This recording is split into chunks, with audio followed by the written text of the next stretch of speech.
Tonight, I'm going to tell you 3 true deep woods horror stories. These aren't about serial killers. They aren't about cults. They aren't about things you can fight. These are about forests that notice you, about trails that weren't there yesterday, about towers that only appear when you're lost, about something in the trees that practices your voice before it uses it. If you've ever hiked alone, if you've ever heard something knock in the distance, if you've ever felt watched between the trees, you're going to want to turn the lights on. Because in these 3 stories, the woods don't just hide things, they learn. And once they learn you, they don't forget. I found a ranger station that isn't on any map. I wasn't supposed to be in the backcountry that late. The trail map at the entrance to Olympic National Park clearly said the northern spur was closed for wildlife management, which is government code for "we don't want to explain this." I went anyway. The deeper I hiked, the quieter it got. Not peaceful quiet, not birds and wind quiet, the kind of quiet that feels edited. No insects, no branches snapping, no wind in the trees, like the whole forest was holding its breath. About 6 miles in, I saw a wooden sign nailed to a cedar tree. Ranger Station, 0.4 miles. It wasn't on my downloaded map. I checked twice. I even zoomed out. Nothing. But the arrow was fresh, the wood pale where it had been cut, the nail shiny. Someone had put it there recently, and I made the single dumbest decision of my life. I followed it. The path wasn't really a path, just flattened ferns and disturbed pine needles, like something heavy walked through the same route over and over. The trees got closer together. The air felt wet. That's when I smelled it. Rot. Not animal rot, not roadkill rot. Something sweet and wrong, like fruit left in the sun too long. Then I saw the building. A small ranger station cabin sitting in a clearing that looked too round, too deliberate, like the forest had been cut back in a perfect circle. No vehicles, no footprints, no tire tracks, just the cabin. The windows were black. I remember thinking how weird it was that there was no door handle, just a wooden door with no knob. Then it opened, not outward, inward, slowly. Inside was dark, but I could see enough. A desk, a radio, a corkboard covered in missing persons posters. I stepped in. The door shut behind me.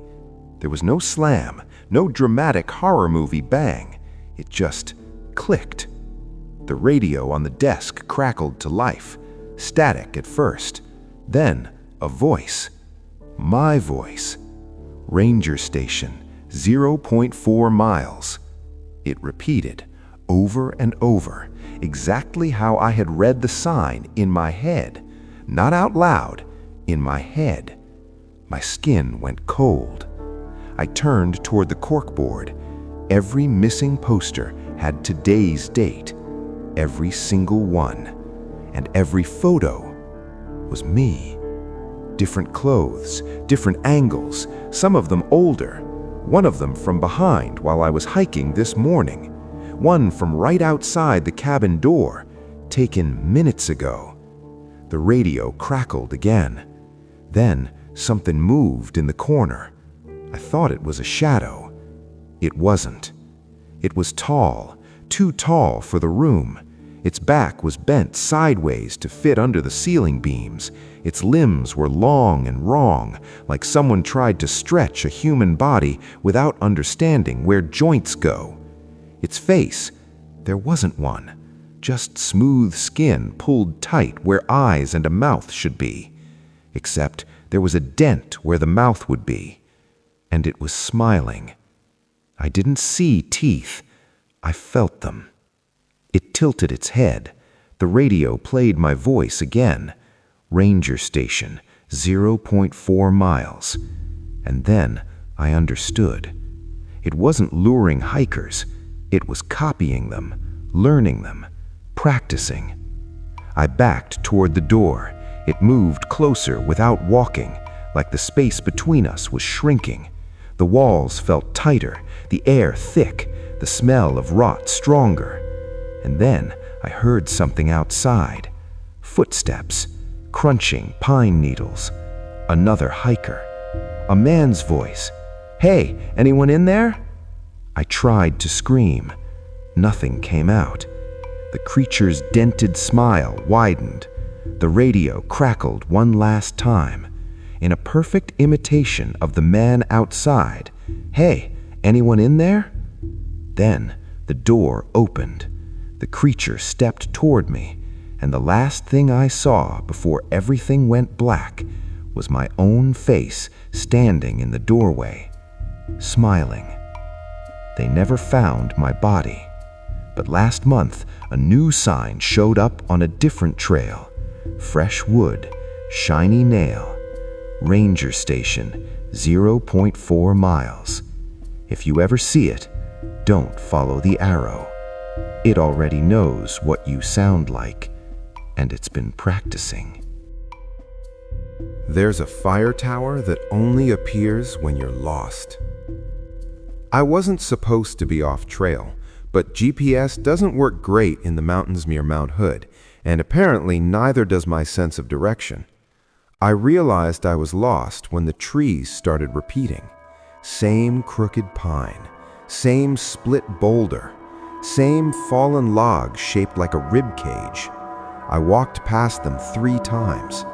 That's when I saw the fire tower. It wasn't there before. I would have noticed it. It stood above the tree line, tall and skeletal, stabbing into the gray sky. Rusted metal stairs spiraled upward. The cab at the top had windows on all sides, and there was smoke coming from it. Thin, lazy, recent. Someone was up there. Relief hit me so hard my knees went weak. I started climbing. Halfway up, I noticed something strange. The forest was silent. No wind, no birds. Even my footsteps sounded wrong, like they were being swallowed before they could echo. The higher I climbed, the colder it got. By the time I reached the cab, my breath fogged the glass. The door was cracked open. Inside was a desk, a cot, an old radio, a thermos still steaming, and a notebook. It was open to a page filled with frantic handwriting. "If you see yourself in the trees, do not wave back." I laughed, because of course I did. Then I saw movement outside, at the tree line. Someone standing between the trunks. Same jacket, same backpack, same stupid orange beanie. Me. It was too far to see the face, but it raised a hand and waved. Slowly. My brain tried to explain it. Reflection, hallucination, stress. Then the thing in the trees tilted its head, exactly the way I do when I'm confused. It took one step forward, then another. But it wasn't walking.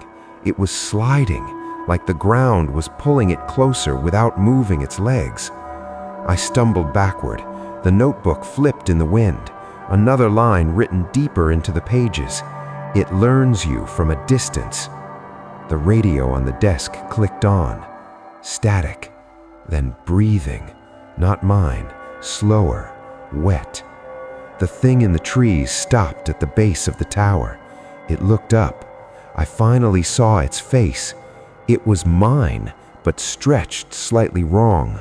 Eyes too wide, smile too wide, like it had studied photographs of me but misunderstood how skin fits over bone. It started climbing, fast. Metal stairs screamed under its weight. I slammed the cab door shut and locked it. The tower shook. The notebook flipped again. Final entry? There is only one way down. The stairs outside went silent. Too silent. I edged toward the window. The thing wasn't on the stairs anymore. It was standing behind me, inside the cab. No sound of entry, no broken glass. It just was. Up close, I could see its skin wasn't skin. It was something wearing me, like a coat. It leaned close to my ear, and in my exact voice it whispered, "You look lost." Then everything went dark. 3 days later, search and rescue found the fire tower. Empty. No notebook, no radio, no signs anyone had been there in years. They assumed I had fallen. People do, apparently. But hikers have reported something new. When they wander too far off trail, they sometimes see someone in an orange beanie standing between the trees. He looks relieved. He waves, and if you wave back, he starts climbing towards you. The woods started knocking back. 3 months ago, a section of trail near Redwood National and State Parks was closed after a search and recovery incident. They never said what they were recovering. I found the footage anyway. It was from a guy who did solo backpacking videos, calm voice, expensive gear, the kind of person who says things like, "Nature resets me." The first hour of the video is normal. Sunlight through redwoods, bird song, him explaining how old the trees are. Then he hears it, a knock, deep, hollow, like someone hitting a tree trunk with a wooden mallet. He laughs and says it's probably another hiker. Then it happens again. Knock, knock, knock. Same rhythm, farther away. He knocks back, just once, because humans are apparently allergic to leaving things alone. 5 seconds pass, then the forest answers. Knock, knock, knock. Closer. He goes quiet. You can hear him breathing. Then something that shouldn't be there. Another knock, directly behind him. There's no one there, just trees. He spins in a full circle. Nothing. The camera catches a patch of bark on one of the redwoods. It's peeled back, and underneath the bark isn't wood.